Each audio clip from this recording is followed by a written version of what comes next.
ಮಾತು ಹೇಳಕ್ ಇಷ್ಟಪಡ್ತೀನಿ. ಆಸ್ ಎ ಲಾಯರ್ ಆಗಿ ಕೂಡ ಜವಾಬ್ದಾರಿಯುತವಾಗಿ ಮಾತಾಡಿ ಅಂತ. ಯಾಕೆಂದ್ರೆ ನಾನು ಪಬ್ಲಿಕ್ ಕೂಡ ಹೇಳೋದು ಒಂದೇ ಮಾತು, ಮೀಡಿಯಾದವ್ರ ಹತ್ರ ರಿಕ್ವೆಸ್ಟ್ ಮಾಡ್ಕೊಳ್ಳೋದು ಒಂದೇ ಮಾತು. ನನಗೆ ನಿನ್ನೆ ತನಕ ಒಂದು ಕ್ಲಾರಿಟಿ ಇರಲಿಲ್ಲ, ಇವತ್ತೊಂದು ಕ್ಲಾರಿಟಿ ಬಂದಿದೆ. ನಿಜ, ಒಬ್ಬ ಲಾಯರ್ ಆಗಿ ಏನೋ ನನ್ನ ಕ್ಲೈಂಟ್ ಅನ್ನ ಬಚಾವ್ ಮಾಡಬೇಕು ಆತರ ಅನ್ಕೊಂಡು ನಾನು ಖಂಡಿತ ಹೇಳ್ತಾ ಇಲ್ಲ. ಸತ್ಯವಾಗಿ ಕೂಡ 1% ಕೂಡ ದರ್ಶನ್ ಅವ್ರಿಗೆ ಆ ಸಾವಿನ ಬಗ್ಗೆ 1% ಕೂಡ ಗೊತ್ತಿಲ್ಲ. ಇದು ವೆರಿ ಕ್ಲಿಯರ್. ನಾನು ಇದು ಖಂಡಿತ ಹೇಳ್ತೀನಿ ಈ ಇದರಲ್ಲಿ. ಯಾಕಂದ್ರೆ ಜನಕ್ಕೆ ಕೂಡ ಎಲ್ಲೋ ಒಂದ್ ಕಡೆ ಏನೋ ಹೊಡೆದಿರ್ಬೋದು, ಕುಡಿದು ಹೊಡೆದಿರ್ಬೋದು, ಈ ತರ ಮಾತಾಡೋದನ್ನ ನಾನು ನೋಡಿದೆ. ನಿನ್ನೆವರೆಗೂ ನನ್ಗೊಂದು ಕ್ಲಾರಿಟಿ ಇರಲಿಲ್ಲ ಮಾತಾಡೋದಕ್ಕೆ ಕೂಡ.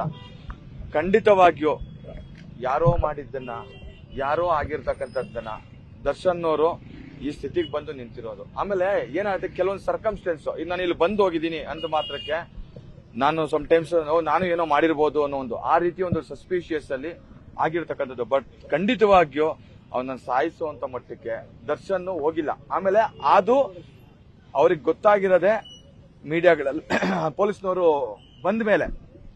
ಅಲ್ಲಿಯವರೆಗೆ ಅವ್ರಿಗೆ ಈ ವಿಚಾರ ಖಂಡಿತವಾಗಿಯೂ ಗೊತ್ತಿಲ್ಲ. Is really innocent. ಸರ್ ಇಲ್ಲೇ ಕೊಲೆ ಆದ ನಂತರದಲ್ಲಿ ಅವರ ಪಟಾಲಂ ಏನಿದೆ, ಅವ್ರ ಜೊತೆಗಿದ್ದಂತವ್ರು ಏನಿದ್ದಾರೆ, ಅವ್ರು ಯಾರು ಫೋನ್ ಮಾಡಿ ಹೇಳಿದ್ರು, ಫೋನ್ ಮುಖಾಂತರವಾಗಿ ಮಾತುಕತೆ ನಡೆಸಿದ್ರು, ಈ ತರ ಆಗಿದೆ ಅಂತಕ್ಕಂಥ ಇನ್ಫಾರ್ಮೇಶನ್ ಇತ್ತಲ್ಲ ಮಿಡ್ ನೈಟ್. ಏನ್ ಮಾಡ್ಬೇಕು ಇವಾಗ? ಇನ್ಫಾರ್ಮೇಶನ್ ಬಂದ ತಕ್ಷಣ ಇವಾಗ ನಾವು ಮಾಧ್ಯಮದವರೇ ಆಗಿದ್ರು ನಾವು ಬರ್ತೀವಿ, ಒಂದು ವಿಚಾರ ಮಾಡ್ತೀವಿ. ಅವ್ರಿಗೆ ಅಕಸ್ಮಾತ್ ವಿಚಾರ ಗೊತ್ತಾದ್ರೆ it's none of my business. ನನಗೆ ಸಂಬಂಧ ಇಲ್ಲದ ಬಗ್ಗೆ ಅಲ್ಲಲ್ಲ, ನನಗೆ ಸಂಬಂಧ ಇಲ್ಲದ ಬಗ್ಗೆ ನಾವ್ ಯಾರು ತಲೆ ಕೆಡ್ಸ್ಕೊಳಕ್ಕಾಗಲ್ಲ. ಅವ್ರು ಹೇಳ್ತಾರೆ, ಅವ್ರಿಗೆ ನಾಲೆಡ್ಜ್ಗೆ ಆಮೇಲೆ ಹೋಗಿದೆ ಇನ್ಸಿಡೆಂಟ್ ನಡೆದ್ಮೇಲೆ ಅಂತ ಹೇಳ್ತಾರೆ. ಬಟ್ ಅದಕ್ಕೆ ಯಾವ್ದು ದಾಖಲಾತಿಗಳು ಸಿಕ್ಕಿಲ್ಲ. ಇಲ್ಲ, ಯಾರೋ ಒಬ್ರು ಹೇಳಿರೋದು, ನಾವು ಅವ್ರಿಗೆ ತಿಳಿಸಿದೀವಿ ಅಂತ ಹೇಳಿದ್ದಾರೆ. ಅವ್ರು ಮಾಡಿದ್ದಾರೆ ಅಂತ ಯಾರು ಹೇಳಿಲ್ಲ. ಇವನ್ ಅಲ್ಲಿರೋ ಅಕ್ಯೂಸ್ಗಳು ಕೂಡ ಯಾರು ಆತರ ದರ್ಶನ್ ಅವ್ರ ಇನ್ವಾಲ್ವ್ಮೆಂಟ್ ಇದೆ, ದರ್ಶನ್ ಅವರು ಹೊಡೆದಿದ್ದಾರೆ, ದರ್ಶನ್ ಅವರಿಂದ ಸತ್ತಿದ್ದಾರೆ, ಖಂಡಿತವಾಗಿಯೂ ಇಲ್ಲ. ಇದು ಸತ್ಯ. ಇದು ಖಂಡಿತವಾಗಿಯೂ ಪವಿತ್ರ ಗೌಡ ಅವ್ರದ್ದು ಕೂಡ ಇಲ್ಲ. ಇಲ್ಲವೇ ಇಲ್ಲ. ಖಂಡಿತವಾಗಿ ಆಕಸ್ಮಿಕವಾಗಿ ಆತನಿಗೆ ಕೂಡ ಏನೋ ಹೆಲ್ತ್ ರೀಸನ್ಸ್ ಕೂಡ ಇತ್ತು ಅಂತ ಹೇಳಿದ್ದಾರೆ. ಅದಾದ್ಮೇಲೆ ಪೊಲೀಸ್ನವರಿಗೆ ಹೇಳಿರ್ತಕ್ಕಂಥ ಒಂದು ಕೆಲವೊಂದು ವಿಚಾರಗಳನ್ನ ನಾವು ತಿಳ್ಕೊಂಡು ಬಂದಿದ್ದು, ಅವರು ಹೊಡೆದಿದ್ರಿಂದ ಸತ್ತಿದ್ದಾರೆ, ಅವೆಲ್ಲ ಖಂಡಿತ ಸುಳ್ಳು. ಆಮೇಲೆ ಇನ್ನೊಂದು ಆ ಫೋಟೋಸ್ನ ನಾನು ನೋಡಿದೆ, ಸತ್ತಿರೋ ವ್ಯಕ್ತಿದು ಕಿತ್ತೋಗಿದ್ದು, ಮುಖ ಹೊಡೆದಿರೋದಲ್ಲ, ಅದು ಯಾರೋ ಹೊಡೆದು ಮತ್ತೊಂದು ಆಗಿರೋದಲ್ಲ. ಆ ಬಾಡಿಯಲ್ಲಿ ಬಿದ್ದಾಗ ನಾಯಿ ಕಚ್ಚು ಮತ್ತೊಂದು ಆಗಿರ್ತಕ್ಕಂಥ ಅಲ್ಲ, ಯಾಕಂದ್ರೆ ಅದು ರಾಂಗ್ ಮೆಸೇಜ್ಗಳು ಹೋಗ್ತಾ ಇದೆ. ಬಾಡಿಯಲ್ಲಿ ಕೂಡ ಕಚ್ಚಿರೋದು ಅದೆಲ್ಲ ಪೋಸ್ಟ್ ಮಾರ್ಟಮ್ ಅಲ್ಲಿ ಬರುತ್ತೆ. ಇದು ಪೋಸ್ಟ್ ಮಾರ್ಟಮ್ ಅಲ್ಲಿ ಬರುತ್ತೆ. ಖಂಡಿತ ಅದ್ರಲ್ಲಿ ಕೋರ್ಟ್ ಅಲ್ಲಿ ತೀರ್ಮಾನ ಆಗುತ್ತೆ. ಬಟ್ ದಯವಿಟ್ಟು ಒಂದು ರಿಕ್ವೆಸ್ಟ್ ಅಂದ್ರೆ ಕನ್ಕ್ಲೂಷನ್ ಬರಬೇಡಿ. ಅಲ್ಲ, ಹಲ್ಲೆ ಯಾರು ಮಾಡಿದ್ದಾರೆ ಅನ್ನೋದು ಸೆಕೆಂಡರಿ.